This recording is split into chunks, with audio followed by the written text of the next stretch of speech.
Rovilson Fernandez is the host of GMA News show Ang Pinaka and a WWF National Ambassador.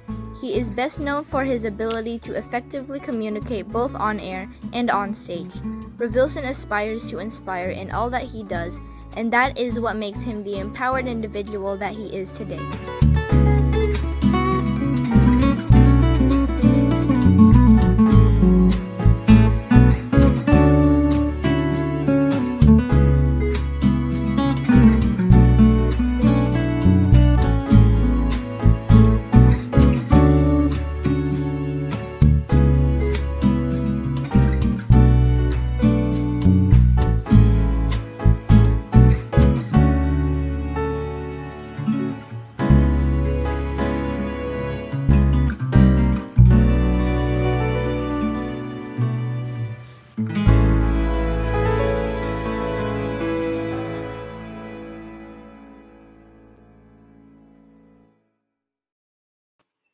Welcome to another episode of In Love With Me, where we feature inspiring individuals who will share their amazing stories. I am your host, Mafae Velasco, and for this series, our topic is being empowered during quarantine. For this episode, we have an empowered man, host, and WWF National Ambassador to motivate us to take action. So without further ado, guys, let's welcome this amazing human, Rovilson Fernandez. Hi, Rovi. Hey, what's up, Mafae? I love the background. Thank you. I know, guys, just a fun fact, Rovilson, apart from my husband, has been a great critic on how I am developing this show. So I'm so happy and glad that he is proud about my background. And thanks to my husband too. Yes, it's all you guys. But we we're do here it because we care. You guys are the pros, I understand. But like I said, we're here to learn and hear about your story, Rovi. Before I ask you what you've been doing during this quarantine, please share with everyone on how you became the empowered man that you are today. Wow. I'm first of all, I'm so honored to be your guest for this topic in particular. Thank you to yourself, Mafae, and James McKay Foundation for just having me on here. You know what? When did I realize I was empowered? I think it was the moment when I was able to give myself, and I don't mean in addition to financially, when people were wanting my time and my voice and my platform to help assist with whatever they were pushing for.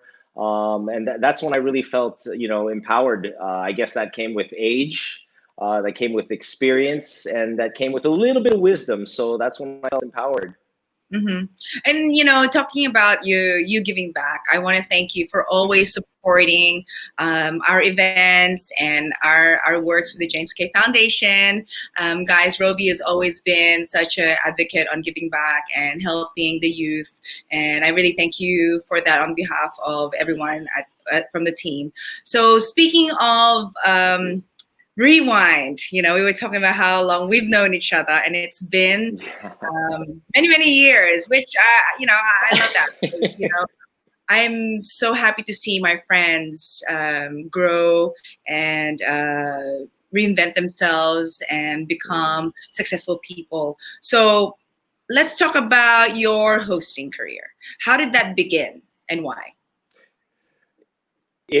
It's so funny you mentioned hosting because so I started, so this was a preordained destination where I'm at now. I wanted to be in the film and TV industry, but behind the scenes, I studied, directing and producing and writing, everything that's behind the camera. Right. I never, ever wanted to be in front of the camera because I was an inherently shy kid. I really was, as much you guys... Every time I say that, people are always, no, whatever. But I really am, in my heart, I really, truly am shy. It's just that my occupation now has brought it out and I got used to it. And well, you can never say you get used to it, but you just get accustomed to it, right. And anyway, how did it all happen? I just I'll go with the TV hosting because it was the TV hosting that came first, and then the live events hosting came after. So it's the TV hosting. I was literally thrust into this position because I applied for a directing job at Lakbay TV, which was a travel show, a little tiny travel show on cable way back in the early 2000s, and cable was not even a big deal back then. So and that was the only network out of all the networks I applied at that gave me an audition. And in addition to that audition, they also casted me. But they said, you know what? We love your resume. You look like you've been, you worked in the industry before. You know your way around a camera. We'll let you direct, but you have to host first. And I was like, host? What is host? Oh, sige. Is it? And of course, there was no internet at the time either. I couldn't punch up host or how to host 101. So I was like, oh, sige, how do you host? Okay, so I looked on TV. There were a couple TV shows that I couldn't even tell you because they were mostly just narrative TV shows, dramas, not reality TV with hosts as we see now, or documentaries. And yeah, it was a trial by fire, girl. It was really rough. I got thrust into this. I remember it was the Dinagyang Festival in Iloilo. My director, he said, okay, go on out there and just start talking and we'll follow you with our cameras. And I was like, okay, let's do it. And yeah, and you get in the middle of this festival, and of course, syempre naman, when Pinoy see a camera and a crew, they're like, oh wow, who's that artista? And everyone's looking, and I'm a little bit taller than everybody, so I really stick out. And then the lights are on, and it was so nerve-wracking, and it just, I turned into like a deer in headlights when I saw the red light go on the camera. It was the worst experience ever. And I don't know how I got out of it. And every single Lakbay TV episode, my TV show on Lakbay TV was called Balikbayan Trails. I got progressively better and better, but it was still a terrifying experience. And the funny thing is, they still air my episodes of Balikbayan Trails on the Knowledge Channel randomly. So I can't believe they're using my video to teach children of the Philippines. Hilarious. Well, you're so relevant. So we're like, oh, we got Rovi then. We're gonna keep showing him now. Let's milk it. I forgot to mention, before all your hosting and your directing, you were also part of a magazine, right? And I was lucky enough to be part of that. It was a fun shoot, and Rovi was the one who organized it. It was my friends and I as wives of basketball players, and we did a shoot for that. And it was Maxim's, right, Rovilson? Yes, it was Maxim Magazine, the #1 men's magazine in the world. I love that magazine. I grew up to that magazine. Every red-blooded male that I knew read that magazine, and I was so glad that the ABS-CBN franchise got the local franchise for it, and it was an honor to work for it. And yes, Mafae, we met, and it's funny when you were talking about the photo shoot. Then you go to the pictures, and I was hoping it would be your pictures, but it's my pictures. Yeah. I'm like, what? This is a PG show. Oh, no. Your shoot was very classy. Your shoot was very classy out here. My friends and I who were on that shoot, we all had kids, so it was very nice to know that we can get back into shape and do that photo shoot for you. So thanks for having us and making us feel nice. After that, actually, we all got pregnant after that. So I don't know if our husbands were so amazed with that shoot. Anywho, so you also joined. Let's get serious again. Okay, you also joined Amazing Race, right? Yes. Did you say Amazing Race? Amazing Race Asia. Yes, season 2. Absolutely. And that is somewhat of a roller coaster ride, I believe, because, I asked my husband, I said, I want to join that. He goes, no, we don't do that. I don't know how we're going to last. So how did you prepare for that, knowing that it will be somewhat of a stressful event?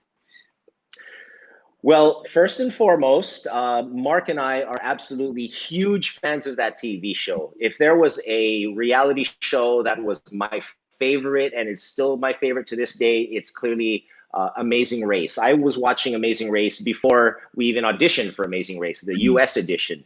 And when, of course, Asia had the Asian version of it, I was like, Mark, we have to audition. We got to audition. Give it a shot, right?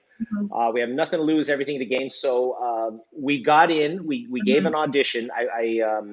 Mark and I, we produced an audition video, and we're very proud of it. We got in through that, and we realized, how do you practice for the Amazing Race? How do you practice for the Amazing Race? Well, you would think we would be working out and training and doing a lot of running. We didn't do any of that. The physical stuff, we kind of knew we were okay with that. We had to make sure this muscle was okay. This muscle was ready. So we studied the atlas. We studied geography. One thing I remember doing is we downloaded every single Amazing Race version from every country. I'm talking, we went to Green Hill Spa and got illegal DVDs, you know. I mean, I'm not encouraging you this, guys, but that's what we had at the time. We got all our hands on DVDs and Amazing Race DVDs, and that's all Mark and I would watch. We would just watch it together, seasons, you know, different seasons of different episodes of different franchises all around the world. And that truly helped us. I think that's the number one thing that really helped us. And the second part was, we weren't in it for the money. We weren't racing to win. We were racing to have fun. That was the number one thing. And then our third agreement was no fighting. No fighting at all. If we have an argument or, you know, disagreement with each other, we'll talk about it off camera or in the, you know, afterwards in the hotel room, but nothing on cam. We know they want that juicy drama and all that, but you know, Mark and I were like, nah, we don't want to be part of that drama. We just want to race the race great, have a good time. And if you notice, we never fought. I mean, you know, we never fought on the race. We had maybe one or two disagreements. But other than that, it just worked out to a charm, except for the last part. I didn't know my flags. Spoiler alert, I lose the whole thing for us, and that sucked. But other than that, it was a wonderful experience, Mafae. And I think you and Nick would be the greatest team, because Nick doesn't want to do it. That's what makes you guys a great team. Well, he already knows I'll do the eating, everything. You know, I have a stomach from that. So he just has to do all the show stuff. Speaking of Nick, he's tuning in. He says, hi, my bold brother. What up? What up? Oh, my man. What's up? So, okay, so with that, it seems as though you have a really strong mindset. But I know that as humans, we have off days, right? Maybe perhaps when you have a hosting gig or an event and you're not feeling it, how do you change that mindset? Ooh, that's a good one. Wow. Yeah, you're right. You know, even Jordan doesn't score 35 points in a game. Sometimes even the great Nick Velasco might score less than 10 points. You know what I'm saying? But yeah, number one, in my case, I just have to think, I'm at this level already. I'm a professional. I'm being paid for this, or I'm, you know, a organization is getting me and I'm doing it pro bono. But I'm a professional. I just have to have that mindset going in. I've been so lucky to not have bad days, only because I really prep. If my hosting is you know, on Friday, you know, Thursday night, the night before, I go to bed early. I eat the right foods. You know, I'm not triggering myself by watching, you know, YouTube or the news, as like right now, for instance. Yeah, I really prep the day before already, and then that morning I'll you know, wake up with good vibes and good energy, and it already starts. That's the hosting process for me. It already starts the day before, and then you know, I study my script. Of course, that's most important. The night before, I'll study my scripts, because that is the most vital tool you have. And yeah, and then hopefully when I get there, I'll admit though, I do a little bit of elixir. I do a little bit of coffee. Coffee is my best friend, maybe 2 cups. And that's it. Coffee is, and I'll do some exercises, mouth exercises. And that's about it. Stage, I'm ready. Let's do it. So, yeah, so the mindset starts before. Right. So I know that there are times that you do make make a mistake, right, during Yeah. hosting. Although you are now a professional, we don't see that. I mean, at least I don't, because whenever I see you at events, it's like, oh, Rovi, he's a pro. But when you do have those moments, what goes through your mind, and how do you make the show go on? Ooh, yes. Well, I'll tell you this. I'll tell you a secret, a hosting secret Mhm. for what I tell everybody who's starting out. When you are doing an event, you make sure you give your 110%. You kick ass the minute the lights go on. They introduce your name. He's starring, ready for Mafae, Belasco. You come out and boom, the lights are on. You From that moment on, when you walk out till about 7, 8, 9 minutes into your spiel, you have to be perfect. You have to be amazing. After that, I've noticed people just tune out.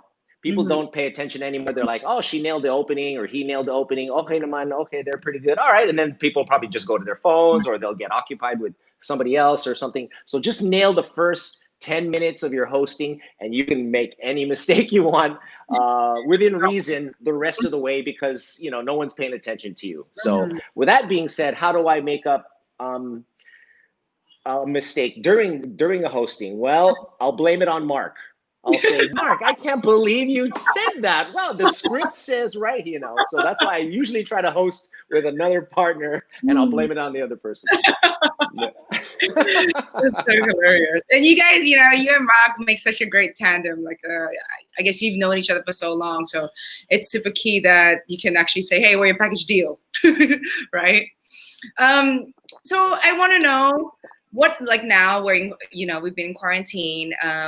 How's your schedule been? Like, have you been working out more? Have you, eating healthier? Can you share with us any new things you've been up to? Girl, I tell you, I think was exactly like you, exactly like Nick, exactly like everybody who was ready to go into quarantine. I'm gonna read a book. I'm gonna learn to play the guitar. I'm gonna learn a new set of skills. I'm gonna cook my first casserole. I'm gonna get abs at the end of this. What happened so far? I've read 0 books. I haven't touched my guitar. I've worked out maybe for a week straight, and then after that, I gave up. I didn't learn to cook anything. Oh wait, no, I make really good ramen now. Woohoo! But on the flip side of that, I've read in lieu of books, I've read about 1,000 articles. Because I am just online, especially the first couple of weeks during the pandemic. I am just thirsty for information. Information is key. Information is life. So I was just reading as many articles and health articles as possible. So if you were to equate the pages of Mhm. articles I read online, I would have read at least 4 books by now. Mhm. So I didn't learn an instrument, but I started a podcast, which is Mhm. something I wanted to do. So I made up for that.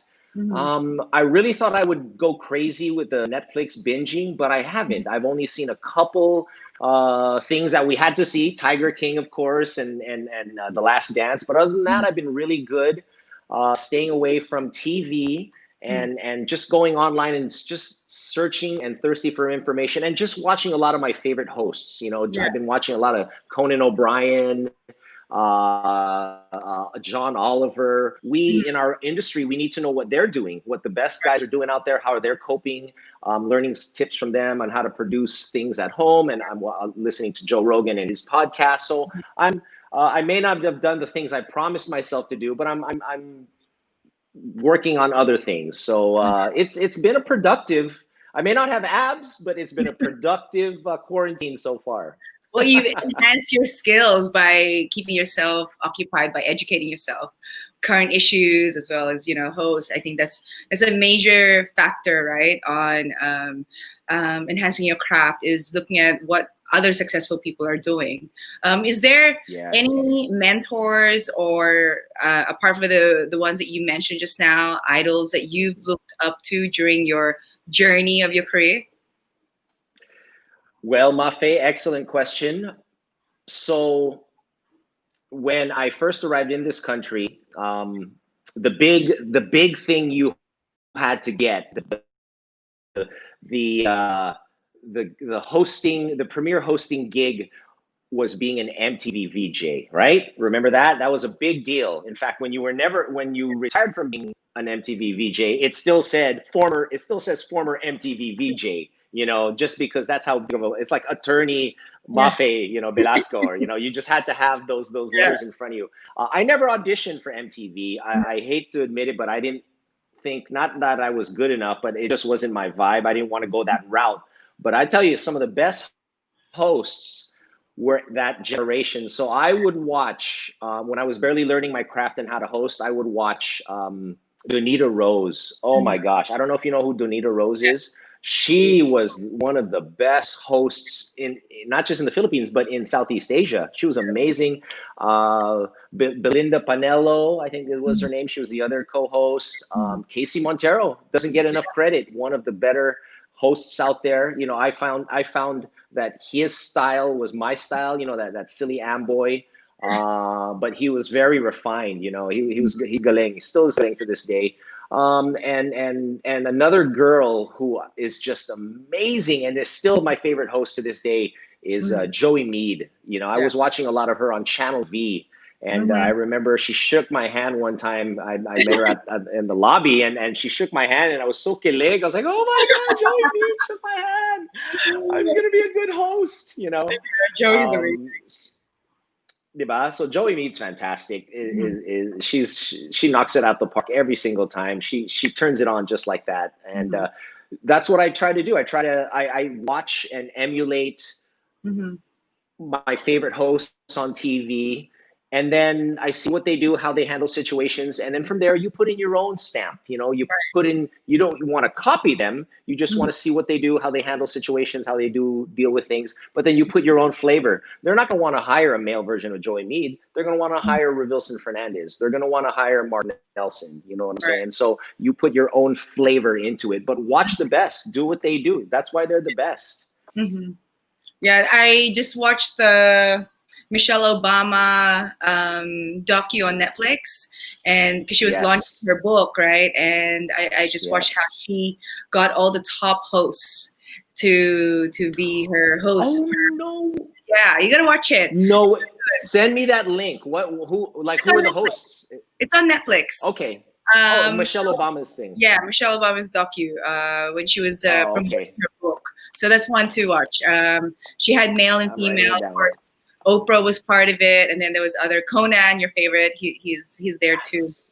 Yeah, so that's a great show. Apart from that, I have a question for you coming from Ella. Hi, Ella. Thanks for tuning in. Events are quite down since the pandemic. How does an event host survive during these times? How do you think events entertainment will cope after this? How does an event? First of all, hi, Ella. Thank you for tuning in. Thanks for that awesome question. Events are quite down since the pandemic. I have to read it. How does an event host survive during these times? I'll answer that.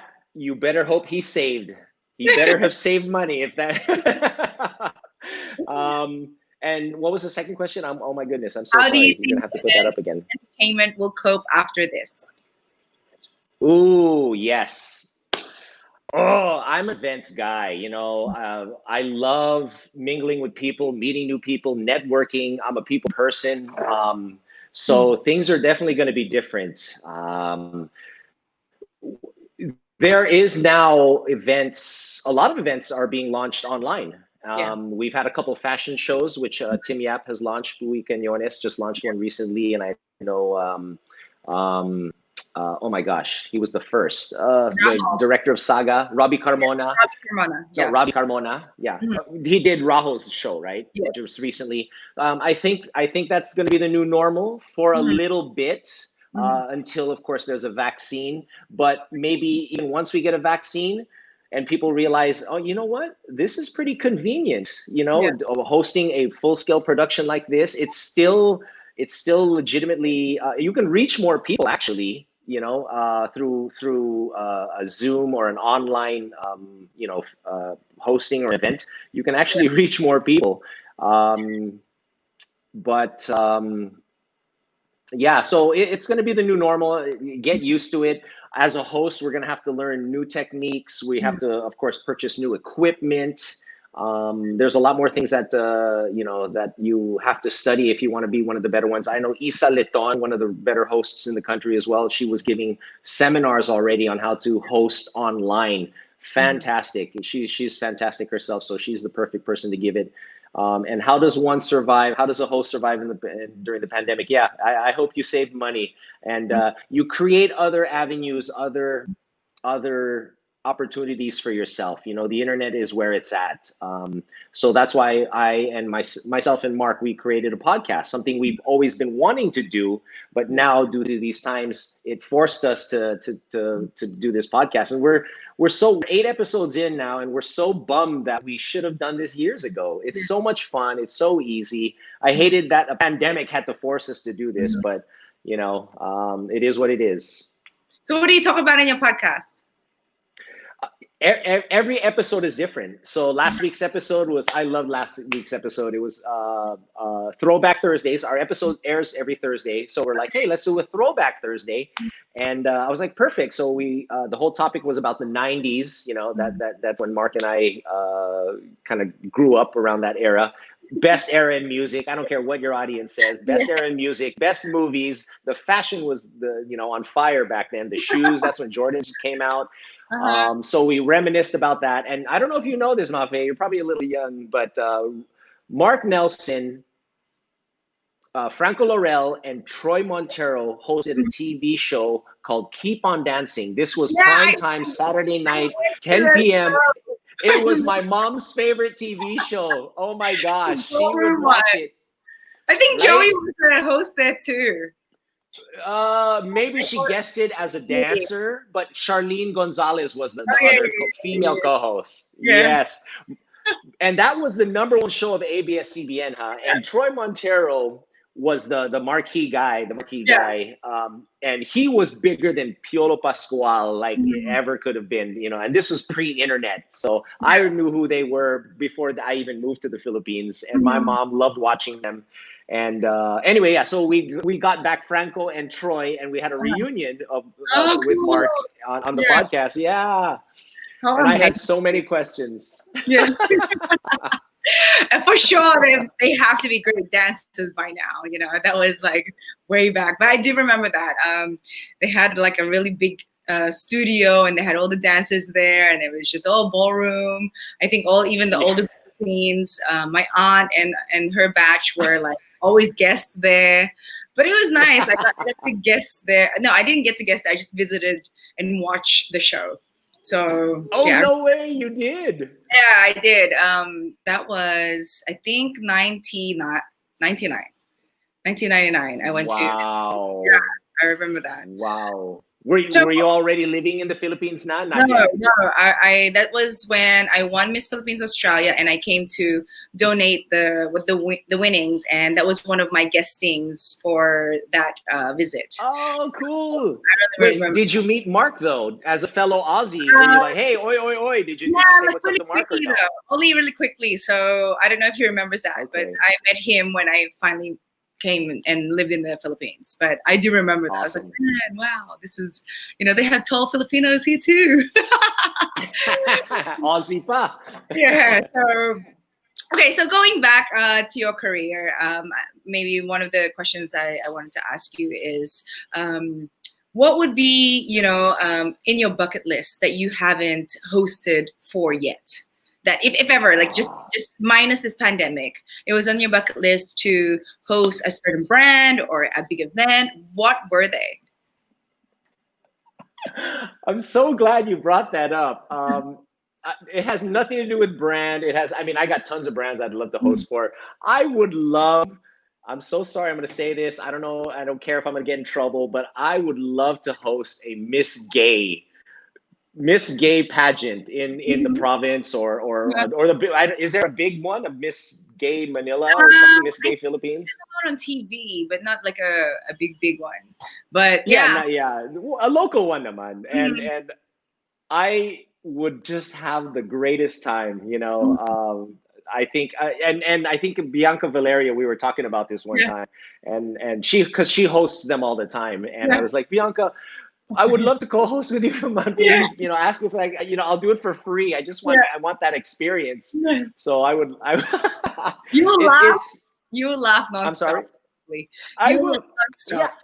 Yes, I will challenge myself to not laugh throughout the whole pageant, but I think it would be a fantastic experience as a host as well. You're going to have to learn just how to handle things a certain way, come up with great one-liners, know when to not say the obvious thing. You know what I mean? No hot dog jokes, nothing like that. But speaking of pageant, you already hosted a pageant recently, right? Was it? Yes. Was that? Miss Earth, a bunch of Miss Earths, a bunch of Miss Earth regionals, Miss Asia Pacific a couple times, Miss Resorts World a couple times, Miss Teen Philippines. Yeah, I tell you, when I hosted my first pageant, I mean, there's hosting live events, there's hosting TV shows, and then there's hosting pageants. That's a whole nother animal. And they're tough, huh? They're tough. You really, what I say, I take a day to prepare for a regular hosting. Pageants, it takes me a week. I really prepare myself for that, because those girls on there, they're scared, they're petrified, they're terrified. I have to be comfortable. I have to know. I have to make them feel comfortable. I'm there to help them. Not in addition to moving the show. And anything can happen, girl. You know how it is in the pageant world. Anything can happen. So that's a huge challenge. Yeah. And what else would I like to host? Like a music awards. I'm a big fan of music, so I'd love to give a musical award. Like the Grammys would be so cool, to host the Grammys and give an award. Any category, well, except for country, but any category. And of course, as a host, the pinnacle, the ang pinaka thing to host is the Oscars, but that's reserved for the the best of the best. I don't think there's ever been an Asian that's hosted the Oscars, no? I don't think so. But you don't count yourself out, You gotta aim big. You're almost there. You're an amazing race survivor in Asia, so you're on the map. Well, thank you. Well, we hosted Asia's Got Talent, and that was massive. That was like Hollywood to us. That was Hollywood level. So I was like, I'm good with this. I don't need to go any higher. I'm okay here. Is it like you feel, what's the most rewarding part for you as being a host? Oh, wow. The most rewarding part is after the show, when the client or the director, well, mostly the client, when they come up and they just thank you, they're like, thank you for that. That was a great show.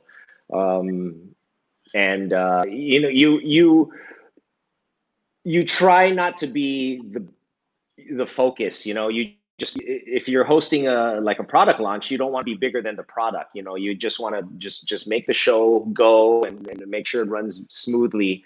And I think, people tend to forget that they want to overpower and take over, but unless they're truly hiring a big star. But if you're a host and you're just known as a host, don't overtake the product, don't overpower it.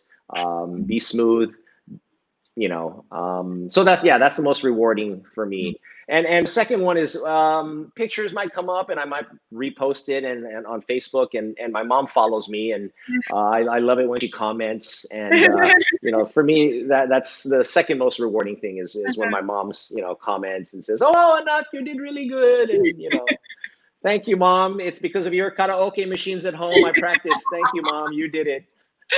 That's so funny. But yes, we have to thank our moms. I mean, right now, my mom is usually watching every episode, but she just had a cataract surgery, so she has to rest her eyes. So love you, Mom. Okay. I might be listening.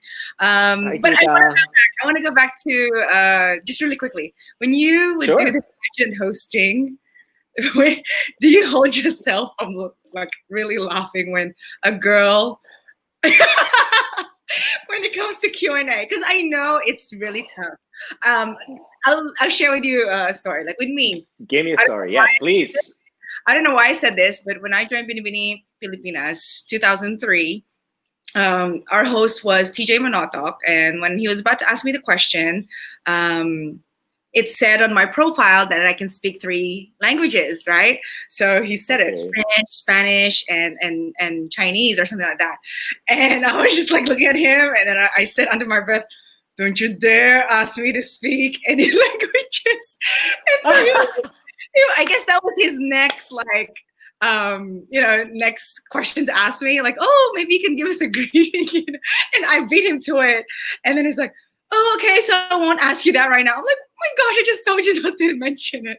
But for you, and you said, sometimes these girls, it's their first time joining. They might not be as so outspoken as a girl like me who grew up in Australia. But what happens with you when you try to compose and make sure they're okay, and like just something really funny happens? Like, what goes through your mind?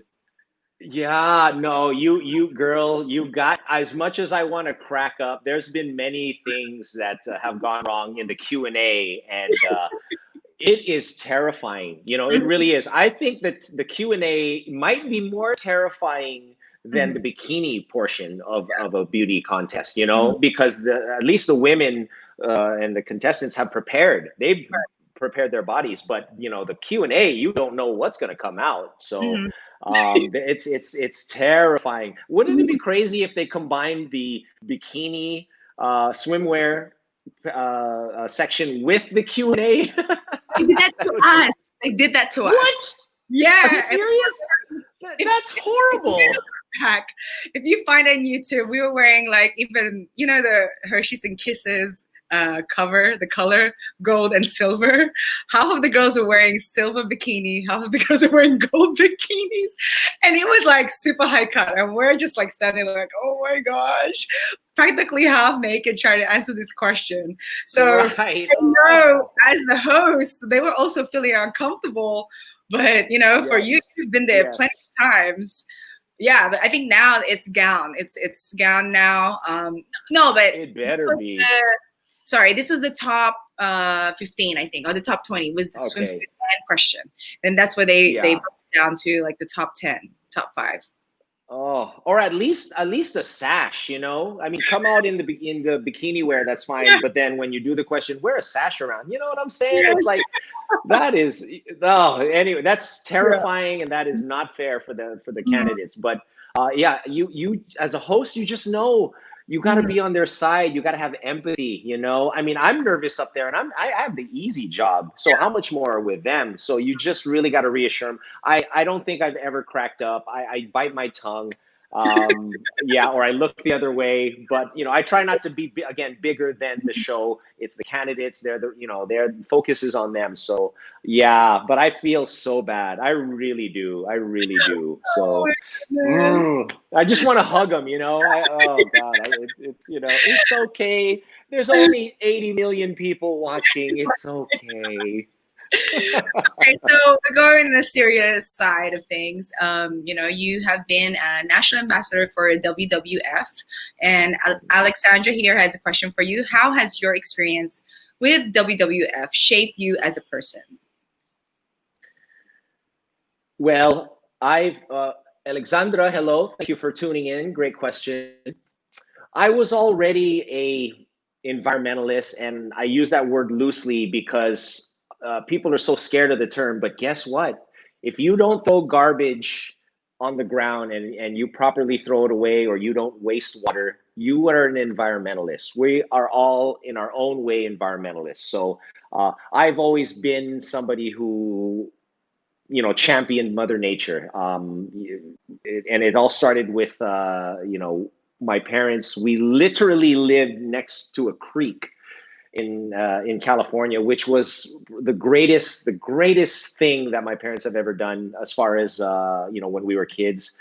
For us to live near a creek, that was our world. Every day we would be playing out, in that creek, swinging on the trees, catching fish, playing with bugs, just living the dream life of we were 4 boys living, the dream life of 4 boys, just playing in the woods basically every day. And that was our backyard. And yeah, it just made me it made me appreciate Mother Nature. So joining WWF as their national ambassador was a no-brainer. Mark had the same upbringing in Australia as well. As you know, it's a wonderful place to be with nature. And yeah, so how has it shaped me?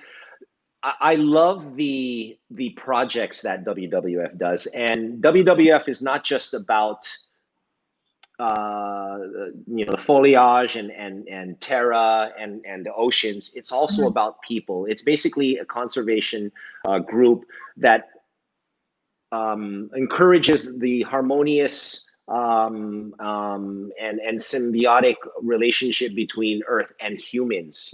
So one of the projects that we do, one of the projects that we have in Donsol, Sorsogon. Donsol, Sorsogon, there's a bay there where the whale sharks, locally known as the butanding, they were hunted. Okay, they're the largest fish in the world, but they're called whale sharks. And WWF came in and told them, hey, you guys can make more money if you don't kill them and turn this into a tourism, into a tourist project, into a tourism site.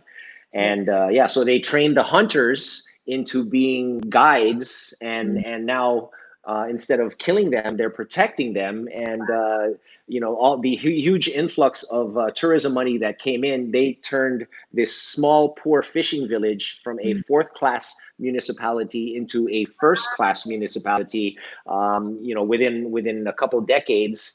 And yeah, it's just a beautiful place that now they used to, rape and pillage nature. Now they're thriving on it and living off of ecotourism. So that's one of the many projects they do. They're not only about nature, they're also about humans living at peace with nature. So yeah, I love WWF. Can you share where we can find maybe the links or how to support your works with them? Yes, log on to their website. It has everything, www.wwf.org.net or .ph. Sorry. Well, you can easily punch it up, but I mean, you know what? It doesn't matter. Join WWF. I think the climate is one of the most pressing issues we have. But I tell this to everybody as well.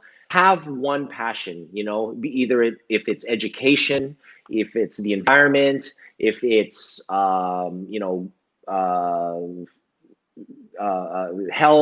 wellness, finance. Have a passion and stick with it, rather than having a bunch of little passions. Have one and be their voice, and I tell that to all my celebrity friends, especially because they already have a platform. But you don't have to have 1 million followers.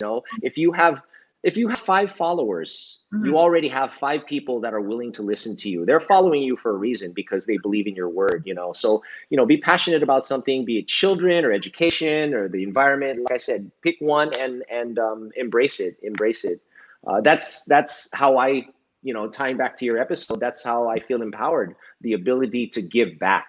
It doesn't have to be financially. It can be through your platform, or it can be with your time, and I love it. I'm training little future Mark Nelsons and Rovilsons to love nature, to take over when I'm tired and I can't move anymore. They're going to be the new stewards, the new ambassadors, and that's my mentality. Yeah, so that's one thing that's also empowering, is you pass on wisdom and knowledge, and that's how you can be immortal forever. Yes, exactly. I agree. So with that, Rovilson, in line with what's happening now, people are challenged a little and need that boost of confidence. Can you please share your words of wisdom to everyone, most especially at this time? Well, there's a lot going on right now, and yeah, geez. I think if there's one thing that we should embrace, it's empathy. I've been promoting that since the beginning. I've been wondering what is the one element out there that I think we're lacking, and I believe it's empathy. You just have to know what people are going through. And this, of course, ties to many of the social the problems that are ongoing, of course, with social injustice, racism, to COVID, the pandemic, to privilege. That's a buzzword that's been going on. So I think embracing empathy, being more empathetic with your fellow man, I think that's one thing that we should really focus on this time around. And lastly, to people that want to follow your footsteps, to be, this amazing host and a vibrant person, where would they begin? Where will they start? It begins in the mirror. So you have to shave your head. No, I'm just kidding. No, it begins in the mirror. You look in the mirror and you say, you have to believe in yourself. And that's how I got this far. I've been in the biz 20 plus years, and I've seen the best come and go. I've seen hosts way better than me come and go. They all had something to offer. We all have something to offer. Be different, be unique. But the number one thing that's kept me going is I believed in myself. No one else was going to bank on me except me. I invested in myself. I believed in myself, and that's where it starts. That's where it starts. Have goals, write them down, find out who, the best in your industry is, follow them, see what they do, copy a little bit of what they have, but put in your own flavor, and always be nice to people. Your network is fantastic. Your network and who you met back in the day, who I met back in the day, these are the people that are hiring me now. And I'm so glad I wasn't a dick to them, So be nice to the people who are getting you coffee, and the interns and the gophers, because those people now are the asses you'll be kissing one day. That's a quote from Confucius. No, I'm just kidding. But yeah, and that's it. But the main underlying thing is believe in yourself. Yes, I totally agree with everything you just shared there, Rovi. And I think it goes with, respecting yourself, first and foremost, respecting others, and respecting the universe. Rovilson shared so much goodness in this episode, guys. So for the ones who are just tuned in, or the ones that missed it, you can replay it, and you can even search Rovilson's old hosting gigs from his travel show and to the current ones. You can learn with him, right? With that, take homes are basically be prepared. Surround yourself with positive people who will empower you, and at the end of the day, take care of yourself. Number one person. And you're right. You look in the mirror and you make those decisions, and the biggest critic in your life is yourself. So make those good choices. So with that, guys, actions speak louder than words. And thank you for tuning in for another episode of In Love With Me. Thanks, Ro.